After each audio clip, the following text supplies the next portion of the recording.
Hello, my name is Akim Harelman and I'm here with Professor Frédéric Mérand of the Université de Montréal to talk about the European Union's foreign, security and defense policies. Thank you very much, Frédéric, for being here for this interview. My pleasure, Akim. The EU has been an important actor on matters of international trade for most of its existence, but by contrast, on matters of foreign policy, security policy, defense policy, it acquired competencies way more recently in its existence. How come it took so long for the EU to develop into an international and security policy actor, and why did it develop into one after all? Well, the main reason is state sovereignty or high politics, if you like. Since the 50s, we've known that the EU's member states were very jealous of their sovereignty, and foreign and security and defense policy are really the heart or the core of state sovereignty. So they didn't want to share it unless there was a very good reason to do it. And so there was some progress from the 90s on, usually as a result of a crisis when leaders realized that the EU had to do something about it. And usually they did a little something. They created a few institutions, they created new policies, modest in general. But over time, that has added up to something quite significant. The other factor that's been quite, I think, instrumental in all this is the role of France. And France is the country that has always pushed for the idea that the EU should be strategically autonomous, even though they were not using that term, from the US, from the rest of the world. So they've always pushed for some kind of ambition on the part of the EU, but they've always been also a break on it, paradoxically enough. So for example, in the 50s, the EU almost had a European army. We called it, of course, the European Defense Community at the time, but at the end didn't get it because France, which had promoted the idea, decided not to approve it. So that's been the case since then, that France has always been a kind of a really pushing for that policy. Today, the EU governs its foreign security and defense policy through the Common Foreign and Security Policy, CFSP, and the Common Security and Defense Policy, CSDP. What types of decisions does the EU take under these policies, and what types of activities does it engage in? I'll give you two examples. Right now, as you know, there is a war in Ukraine, and the EU has adopted a number of policies and initiatives to respond to Russia's invasion of Ukraine. So when the EU adopts sanctions on Russia, for example, not buying Russian oil or sanctioning Russian leaders, that's a common foreign and security policy decision. It's adopted by foreign ministers using unanimity, which is very unique to foreign policy. So that's CFSP, adopting sanctions. ESDP or CSDP, the Common Security and Defense Policy, flows from CFSP, but really focuses on the security and defense dimension. So right now there is an EU military assistance mission for Ukrainian forces that are trained by EU armed forces under the umbrella of CSDP. So that's a military operation, if you like, conducted by the EU, as it has done in other parts of the world, for example, in sub-Saharan Africa or in the Balkans.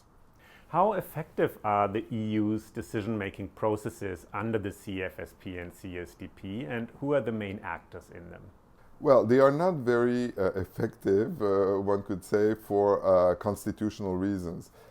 With taxation, CFSP is the only policy domain that's subject to the rule of unanimity, which means that it's very difficult to make a decision. That being said, it's actually quite striking that they make decisions all the time, despite the fact that one member state could veto everything. Most of the time, despite their differences, the fact that they have different foreign policy outlooks, different priorities, they have managed to reach consensus on many foreign policy and also defense policy issues. So who are the main actors in all of this? Of course, the High Representative for Foreign Affairs and Security Policy, whose name right now is Josep Borrell, a former Spanish foreign minister. He chairs the Council of Foreign Ministers meetings, which means that he basically sets the agenda and tries to bring them to make collective decisions. But there are a lot of other important actors. For example, the president of the European Council, right now, Charles Michel, is also an important actor because he speaks with all the heads of state and government. And in this area, foreign policy, defense policy, member states are fundamental, extremely important. So a lot of the foreign policy agenda of the EU is actually carried out not necessarily by EU actors based in Brussels, but by national actors, the French, the Germans, the Poles, the Italians sometimes, or the Spaniards. And a last set of actors that could be mentioned, because originally they were not playing much of a role, but increasingly they are, and that's the European Commission. So for example, the European Commission, since 2019, has a mandate to deal with defense policy. There's a commissioner, Thierry Breton, who's in charge of the defense industry, if you like, but it's a major component of that broad foreign security and defense policy of the EU.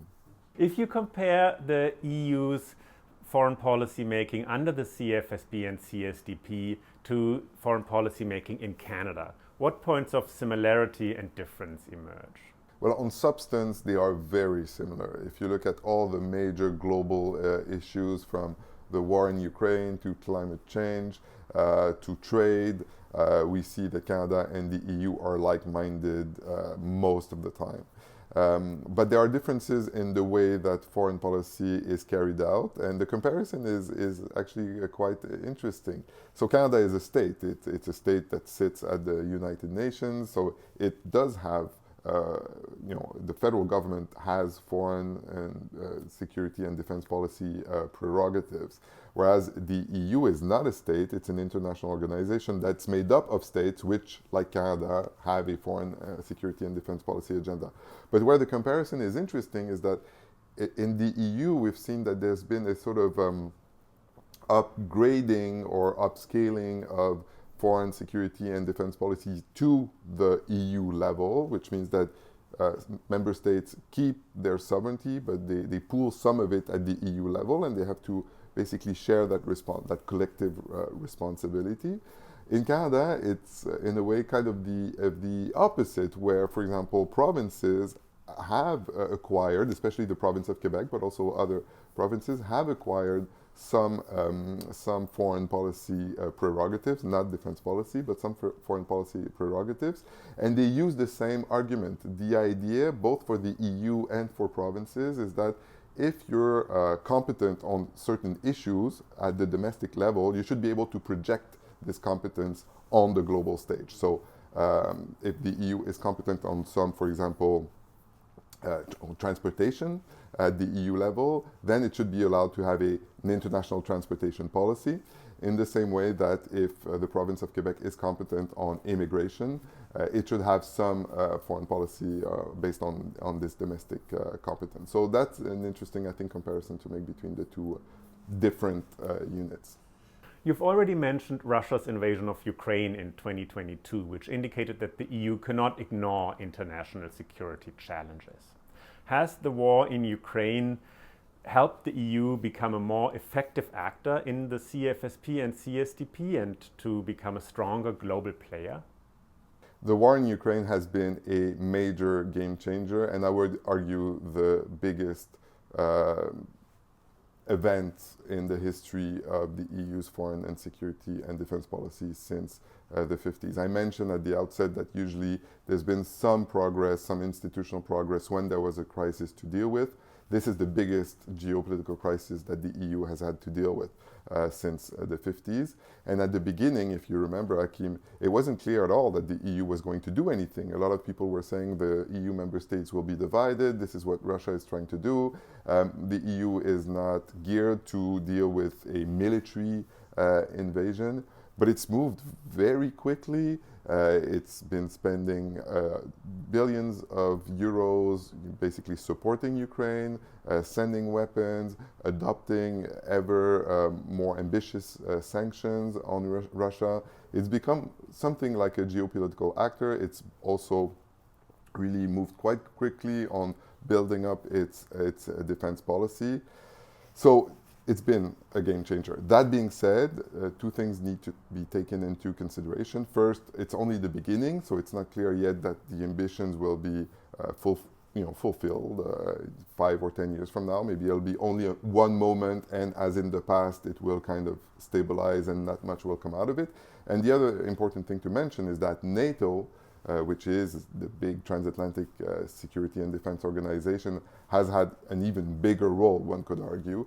But what's also new is that the EU's ambitions and the existence of NATO are no longer seen to be in contradiction with each other. And so that's also a major shift that we've seen since the war in Ukraine, where countries like France and Poland, which used to be often on opposite ends of the debate about how to structure European security, now often find themselves in agreement because they both say the EU and NATO and member states need to be more serious about defense.